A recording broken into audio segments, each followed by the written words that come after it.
Tomorrow marks government's first year in office. Prime Minister Andrej Plenković today presented to Parliament a report on the work of his government this year. The PM described 2017 as one of the most challenging years since the Homeland War.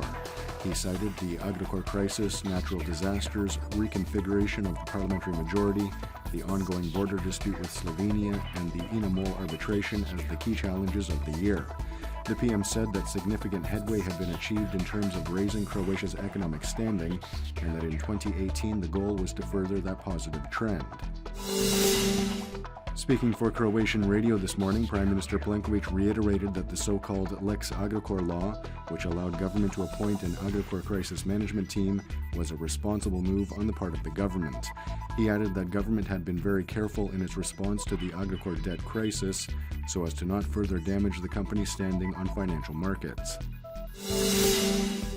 It remains unclear if Parliament's recently established Investigative Commission into Agrokor's demise will begin with its work at the end of the month. Speaking for Croatian radio today, Josip Boric of the HDZ said that he doesn't feel that the Commission will have much room to maneuver as a result of the ongoing criminal investigation. On the other hand, SDP MP Arsen Bauk and Most MP Nikola Grmoja said that the Commission should cover those aspects the criminal investigation will not cover, specifically establishing political responsibility for the Agrokor crisis. Finance Minister Zdravko Marić today once again denied having any knowledge of the situation in Agrokor during his tenure as a senior manager in the concern. The minister repeated that his role in the company at the time was communicating with investors and rating agencies, and that he had nothing to do with preparing the company's financial reports. The state prosecutor's office has filed a request with the Zagreb County Court to have all 15 suspects in the Agrokor case, including Agrokor founder Ivica Todorić and his 2 sons, remanded to investigative custody. Son Ante Todorić's lawyer repeated today that his client, who is currently in London, will make himself available to the authorities. President Kolinda Grabar-Kitarović opened her 3-day official visit to Russia today. She is scheduled to meet with her Russian counterpart Vladimir Putin in Sochi this afternoon. A number of government ministers and a number of business leaders are part of the president's delegation. This is the first state visit to Russia by a Croatian president since 2009.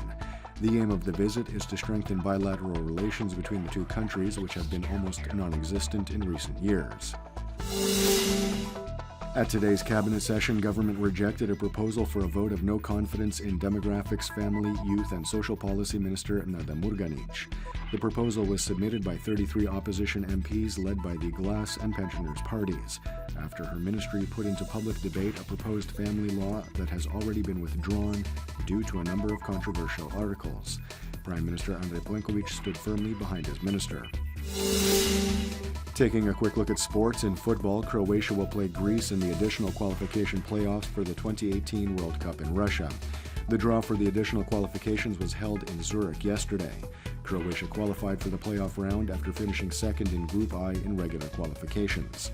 The first leg will be played in Zagreb on November 9th, followed by the return match in Greece 4 days later.